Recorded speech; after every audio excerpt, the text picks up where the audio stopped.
Hello everyone, good morning. For teleSUR, I'm Cody Weddle in Caracas, Venezuela. To begin, the delegation of the FARC guerrilla in Colombia has issued a statement laying out a set of steps towards becoming a legal political force there. Now, the announcement comes as the Colombian Senate debates a measure that would prevent former guerrillas from participating in politics. Another important issue that will be discussed in the current round of talks is paramilitary groups, which continue operating throughout the country. And in their statement, the FARC made very precise demands to the Colombian government. We're going to review some of those demands right now. Now, one of the main points is they want to guarantee that the guerrillas' future party will be registered legally for an indefinite period of time to allow it to participate in the country's next elections. Together with this demand, the rebel group is also requesting a quota of seats in Parliament and in the Senate. This would allow the political force to voice its concerns and to assure that the national peace agenda, which is part of the final agreement, will be fulfilled. Given the large areas controlled by the FARC throughout Colombia, the group is also requesting support from the government to transform the local economy of those areas, since right now they are operating as war-oriented economies. And finally, the group urges the government to help create social conditions which can allow peace to be a permanent. The Colombian government and the FARC still disagree on the mechanism in which the Colombian population will approve the final agreement. Now, while the FARC wants a new constitutional assembly to be democratically elected, the government, on the other hand, wants to organize a referendum. Many officials say even if a referendum takes place, it would be difficult to make it legally binding. It is necessary to have a plebiscite that allows a yes or no answer, a general approval, disapproval. The plebiscite, as it currently said, demands a very high participation, contrary to Colombia's voter turnout trends. In the history of Colombia, never has the voter turnout reached 17 million as the current law demands. Ha surgido en el Congreso de la República.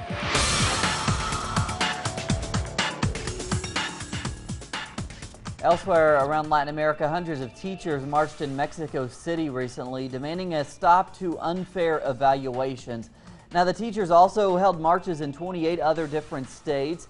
They claim a new evaluation system implemented by the Mexican government seeks to reduce their rights. The United Nations office there in Mexico visited with the teachers, which have been constantly repressed by security forces during their protests. A new document reveals that the mayor of Buenos Aires and presidential hopeful Mauricio Macri will privatize a handful of public assets if he's elected president. Now, the plan consists in a package of laws which include the sale of publicly owned land and would hand the management of several public services to private companies. The document was revealed by Buenos Aires Daily Página 12.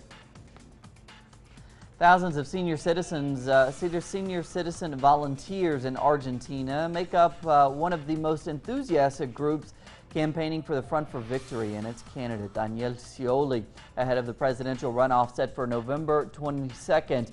Now, they say they want him as the president because the Front for Victory administrations have given them dignity for the first time, with more rights and increased pensions. teleSUR's correspondent Leopoldo Caruti now files this report from Buenos Aires. One of the biggest legacies of the Front for Victory's 3 terms in office is the broadening of rights for Argentina's senior citizens.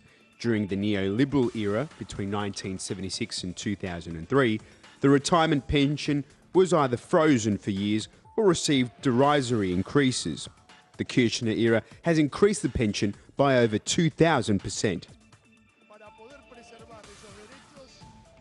In order to preserve these rights, it is necessary to continue with the same political project, because the opposition's project is against all these rights that we have gained.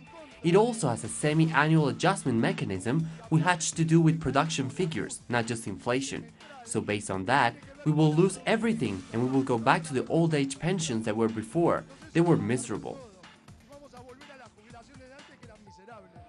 Presidential candidate Mauricio Macri and the pro-neoliberal coalition he leads has said that if it wins on November 22nd, there will be no more room for increases. However, Daniel Scioli of the incumbent Front for Victory says that his government will go a step further and peg retirement pensions to 82% of the minimum wage.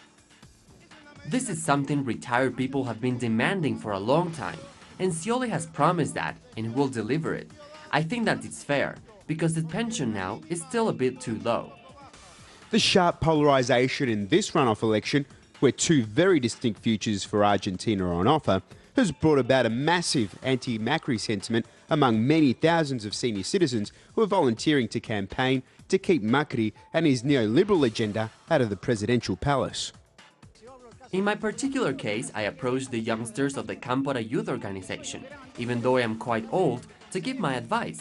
Despite my age, I am volunteering on the street, knocking door to door, talking to people about the consequences of a possible Macri government, and the feedback from the people is good. I hope, my dear fellow Argentines, that God is just and that Macri does not win. The only thing I ask is that you don't fall into Macri's web, because everything he says is a lie. Macri's manifesto says that no pensioner will have his or her benefit removed, nor will the increases stop.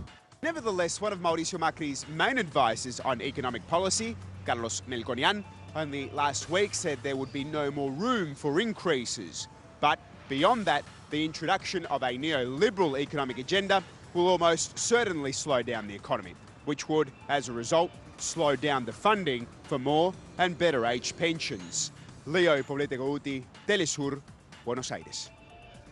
To Brazil now, a mining accident in Minas Gerais continues to raise concerns. Authorities believe that chemicals spilled during the dam's breaking there could contaminate water supplies in Minas Gerais and neighboring states, leaving millions of people without clean water. The Vale Company and the Australian BHP, both owners of the mine, sent engineers to the site to help out.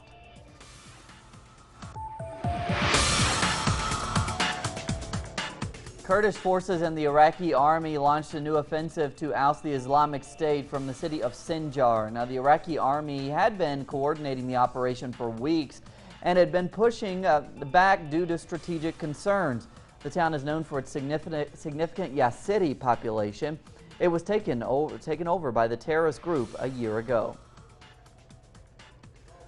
The Syrian opposition praised peace talks in Geneva, coordinated by Russia. The opposition parties expressed hope and highlighted the importance of separating groups within the opposition from terrorist militias.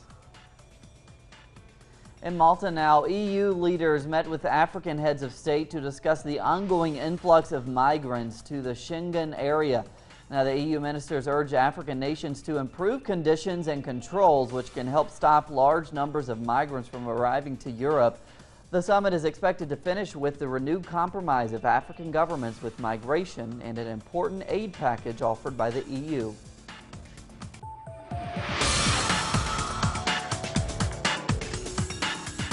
Finally, FIFA's presidential candidates have been announced. Now, the candidates include former French football legend Michel Platini, who has been the most fierce critic of ousted President Sepp Blatter. Despite announcing he would run for president, Argentine star Diego Armando Maradona is not on the list of candidates. That's what we're covering this morning. Plenty more on those stories and others at our website, telesurtv.net/English. For TeleSUR English, I'm Cody Weddle. Have a great morning.